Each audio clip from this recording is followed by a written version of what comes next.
兄弟们好，现在我们来拆解这台 iPhone 12 Pro Max 超大杯。这台12 Pro Max 昨天我们拿到手，也就是给我们的学员开始了第一天的课程。OK， 开箱。哇哦，好惊艳！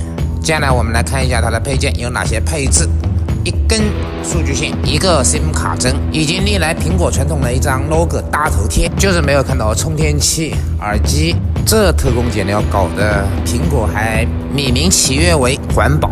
环保，没错，环保。现在我们来开始对手机进行激活。OK， 终于到了系统的画面。我们把 SIM 卡装进去，这个双卡双待双5G。设置里面我们看到自动5G 和手动5G。接下来之后我们来看一下它的后置摄像头的部分。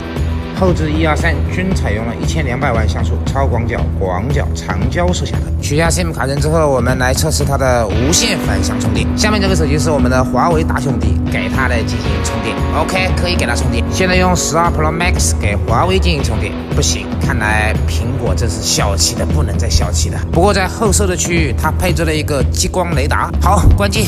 到了我们最精彩的部分了，我们开始把它五码分尸。我们用底下的这个加热工具设置到120度，然后用手去摸一下屏幕整体的热度。OK， 到了一定热度之后，我们用我们的这个拆屏工具来进行拆解。由于是大姑娘第一次，非常难拆，再配合卡片，慢慢的沿着缝隙往下滑动，屏的开口不可以太大，不然的话屏会容易爆掉的。我们慢慢的滑动，这样屏幕就轻轻的撬开了。拆掉底部螺丝，现在我们就把这个6.7英寸两开60赫兹的 OLED 屏给拿下来。这个底部的螺丝真多。现在我们把压着卡口的屏蔽罩给拿下来。iPhone 12系列采用了 HDR 原彩显示屏，这种屏最大的好处就是防油渍、防指纹涂层。这个屏不错。再看一下屏幕上面仅有一个屏幕排线和听筒排线，面容组件的卡口是用一个罩子把它给罩住，在它下面我们看到深感摄像头、前置摄像头以及点阵投射器。这里提醒一下，继续往下拆的时候要用一个透明胶带把它给挡住，因为这个地方静电很容易导致面容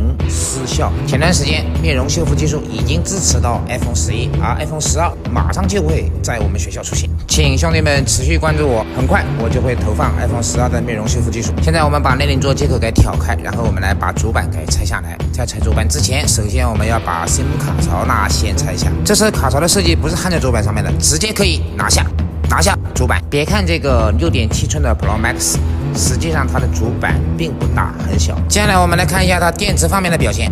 这个电池离不开我大中国制造，德善代工。电池容量3687毫安，理论充电时间30分钟，最多可充50%的电量，需要20瓦或者更大功率的电源适配器。不过它连个充电器都不给你，还说环保。最后，请兄弟们持续关注，下一集我们主板分层贴合。